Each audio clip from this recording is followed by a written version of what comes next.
চলো বন্ধুরা, আমার পুজো দেওয়া হয়ে গেছে। তোমাদের এবার ঠাকুর কিভাবে সাজিয়েছি, কিভাবে ভোগ দিয়েছি। এই আমার গুরুমা,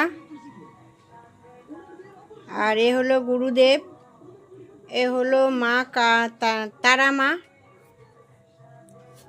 আর এখানে দেখো বাবা লোকনাথ, আর এখানে দেখো জগন্নাথ, আর এখানে হচ্ছে তোমার শিব ঠাকুর আমার, আর এই হলো আমার গণেশ ঠাকুর।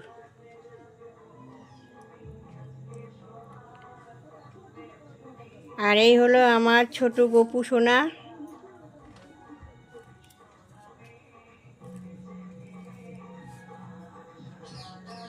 আমার গপুদের কেমন লাগছে অবশ্যই কমেন্ট করবে। আর এই হলো আমার বড় গপু সোনা। যেহেতু আমার দুটো গপু সোনা, তাই তোমাদের দুটোই দেখাচ্ছি। আর এই হলো আমার মা লক্ষ্মী। লক্ষ্মী পুজো, লক্ষ্মী ঠাকুর তো থাকবেই, জানো।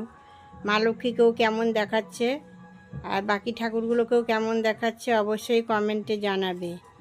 এবার চলো কি ভোগ দিয়েছি। ও তিলের নাড়ু, এখানে খয়ের উপরা, আমরা উপরা বলি, তোমরা কি বলো জানি না। আর এখানে দেখো নারকেলের নাড়ু, আর এখানে সন্দেশ, আর এখানে খেজুর, এটা হলো ফল, খেজুর, কলা, নাশপাতি, শসা আর আপেল, এই হলো ফল। আর এখানে দেখো প্রদীপ জ্বালিয়েছি ঘিয়ের, আর মোমবাতি, আর এই যে ধূপকাঠি, ঠাকুরকে জল খেতে দিয়েছি। এই হলো আমার ঠাকুরের ভোগ দেওয়া। বেশি কিছু দিই না, ছেলে চলে যাওয়ার পরে আমি নিজেই কোনো রকমভাবে ঠাকুরকে খেতে দিই, যেহেতু গোপুরা আছে। আর কোনো ব্রাহ্মণ দিয়ে পুজো করি না আমি এখন, আগে করতাম, এখন আর করি না। এখন এইভাবেই পুজো দিই।